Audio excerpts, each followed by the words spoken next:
চাইবেন? তোমায় বলবো কেন, কি চাইবো? মাকে বলবো। না মানে মানে কি মানে আপনার ফলাফল নিয়ে কি চাইবেন?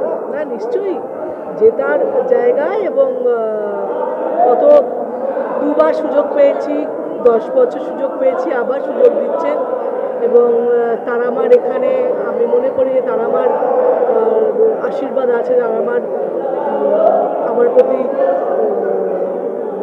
কী বলবো, আমার প্রতি মানে ওনার আশীর্বাদ এবং ওনার সব রকম ভাবনা আছে বলেই আমি তারাপীঠেই প্রার্থী হয়েছি এবং তারাপীঠে জিতেছি। বিরোধীরা কেউ এখনো প্রার্থী ঘোষণা করতে পারেনি এই ক্ষেত্রে? করেনি এখনো,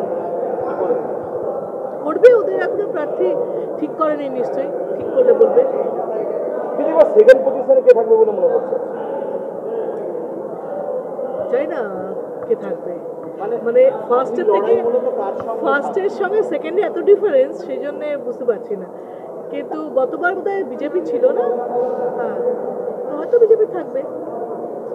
আপনি কি প্রধান বিরোধী হিসেবে বিজেপিকে দেখছেন? প্রধান বিরোধী কাউকেই দেখছি না সেই অর্থে, মানে যেরকম জায়গা এবং আমাদের কাজ এবং বিরোধীদের বিজেপির অকাজ সব মিলিয়ে আমি সেরকমভাবে প্রধান বিরোধী কাউকে দেখছি না। কিন্তু আমার মনে হয় যদি সেকেন্ড কাউকে অপশান দিতে হয় তাহলে হয়তো বিজেপি আসবে, কারণ কংগ্রেস সিপিএমের খুব একটা অবস্থা ভালো নয়। প্রথমবারের নির্বাচনের পর দ্বিতীয়বারের নির্বাচনে আরো অধিক শতাংশ বেশি ভোট পেয়ে জয়লাভ করেছে, তৃতীয়বার কি বলছে, আরো বেশি বাড়বে না? আরো বাড়বে, আরো বাড়বে, কারণ এই প্রথমবার তো মানুষের ভালোবাসা ছিল, ভরসা বিশ্বাসের জায়গা ছিল, কিন্তু প্রমাণ ছিল না, ওরা ভরসা করেছিল। সেকেন্ডবার ওরা বিশ্বাস তো পেয়েছিল যে হ্যাঁ করতে পারে, ভোট দিয়ে ভুল করিনি। থার্ড টাইম এই যে 10 বছরের কাজ করা হয়েছে এবং সরকারও যে কাজগুলো করেছে, মানুষের কাছে যে উপকারগুলো গেছে, শুধু রাস্তাঘাট তা না, ব্যক্তিগতভাবে উপকৃত, সাইকেল থেকে, টাকা থেকে, রূপশ্রী কন্যা, সব উপকারগুলো যেগুলো গেছে সেগুলো তো মানুষ মনে রাখবে, সেগুলো তো মানুষ সঙ্গে থাকবে, সেগুলো তো মানুষ নিজেরাই উপকৃত হয়েছে। সুতরাং আমার ধারণা যে এবারে আরও বেশি ভোট এবং সংগঠন অনেক বেশি স্ট্রং হয়েছে, আরও বেশি ভোট পাওয়া যাবে। দ্বিতীয়বার নির্বাচনে আপনি মঞ্চ দাঁড়িয়ে জেতার পরে বলেছিলেন যে সব কাজ করা হয়েছে, আর কিছু কাজ বাকি আছে সেটা করতে হবে, কিন্তু এবার তৃতীয়বারে কি বলবেন যে সব তো হয়ে গেছে আপনার?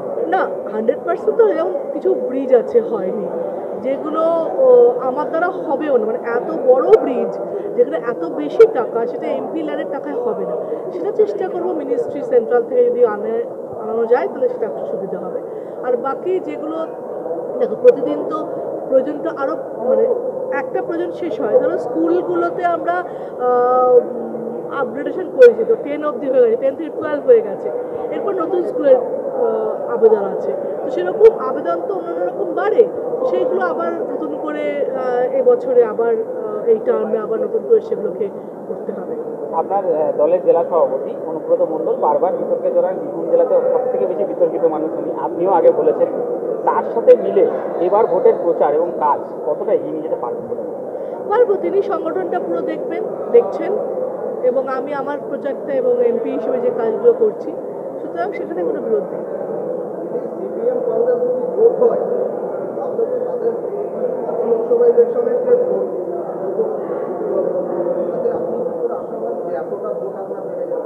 হবে, কংগ্রেসের 2% এসে থেমেছে, সিপিএমও তাই নই তো সেই জন্য আমার মনে হয় না সেটা এখনো যেটা ডিসাইডই করতে পারেনি জোট হবে কি হবে না।